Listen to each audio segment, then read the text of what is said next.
Good morning. Talking to people on the street, which I do sometimes, especially the teachers, the council workers, the policemen, who are quite bad.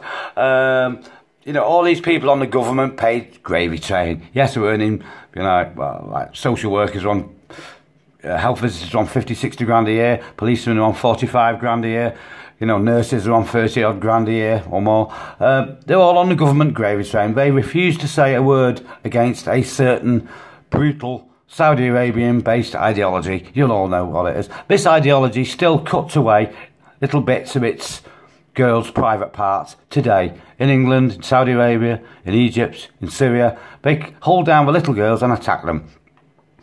The Bible and this other holy book have nothing in common whatsoever. Jesus and the Bible preach political change, peace, you know, social struggle.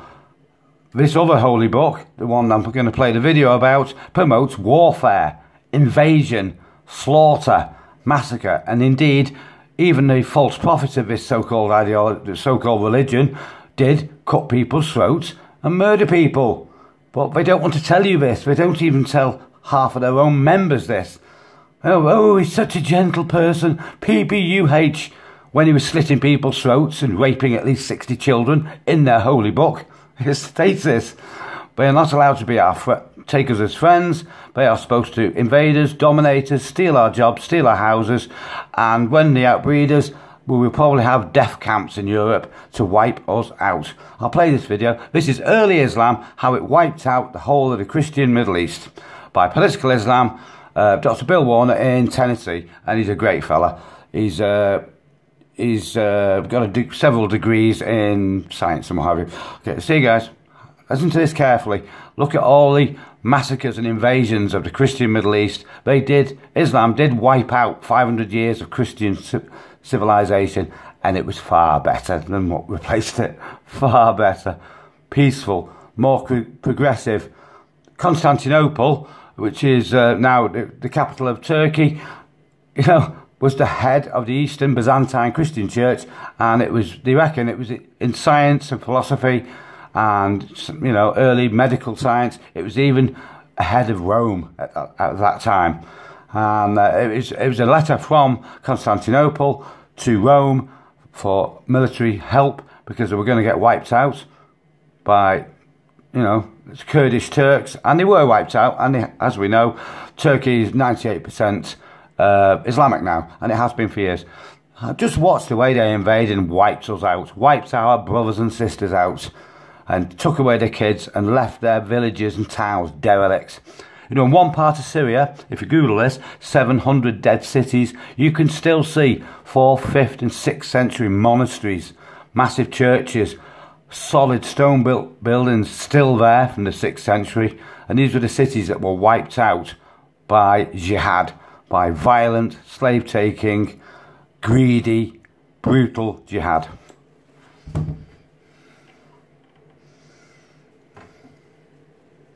Whenever you're dealing with an apologist for Islam, or even a Muslim, and you bring up jihad, almost immediately they kick back to you, well, what about those terrible crusades?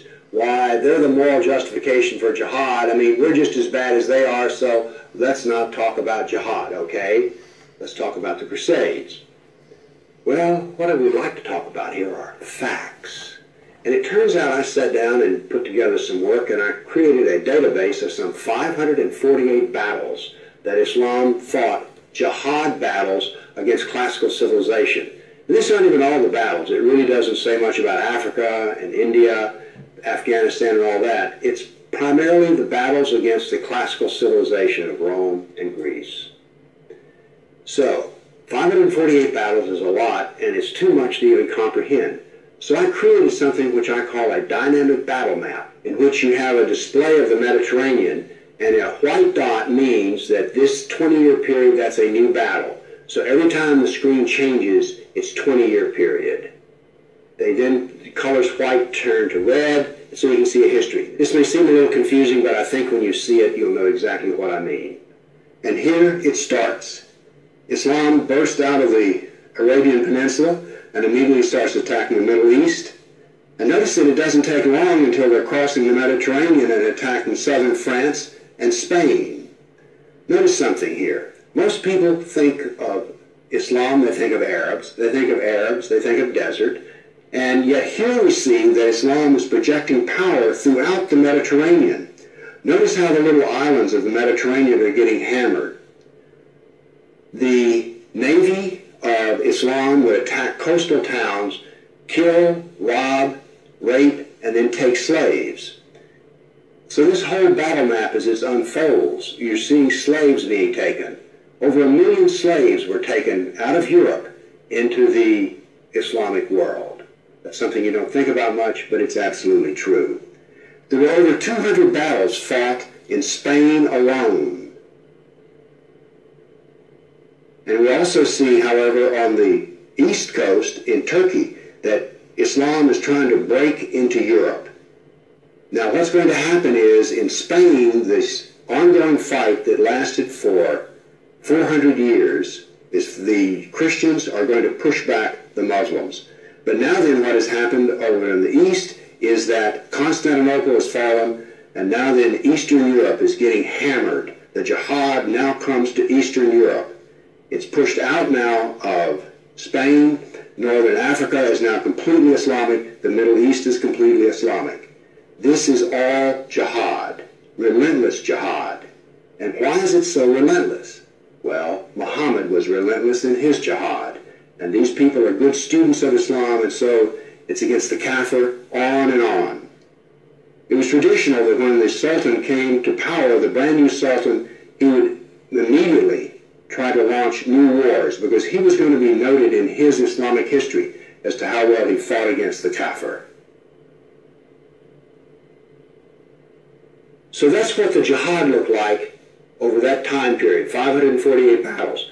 But remember, when you bring up jihad, people want to bring up the Crusades. So I also prepared a dynamic battle map of all the offensive raids of the Crusaders. Let's watch it and make a comparison.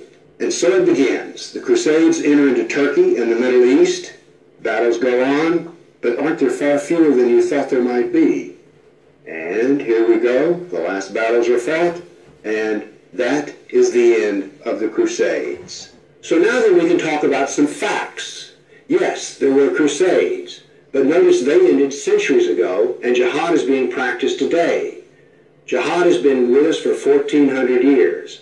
There is no comparison between jihad and the Crusades, certainly not a moral comparison. And when you're looking at the Crusades, remember, in one sense, all of the Crusades were defensive wars. Why?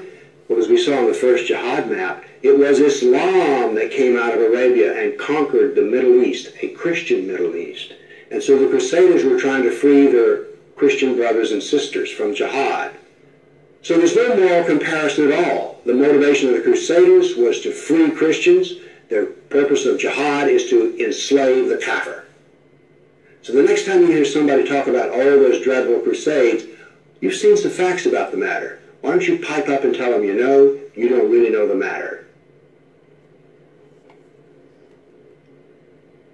Please have a look at this guy's channel. It's brilliant. You won't find anyone in the UK telling the truth like this guy, and he knows what he's on about. He's a highly qualified professor, highly qualified statistician, and it's a fact. Jihad is still going on today. It's still being preached by ISIS. It's still knocking down kids in London. It's still bombing, killing 22 youngsters in Manchester. It's still attacking California, wiping out gays in California. Yes, contrary to what the lefties want to tell you, all in Islam, in the Quran, all gays, all like Lot, must be killed. Usually, the correct way is to throw them off a high building. Still, this is what it says in the Quran.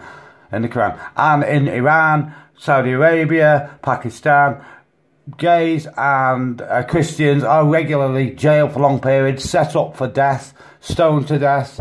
They still do female genital mutilation today in Europe, in Bradford, in London. They cut out little girls' clitorises in agony with razor blades, and lots die of heart failure and sepsis. But that's okay. That's the will of Allah.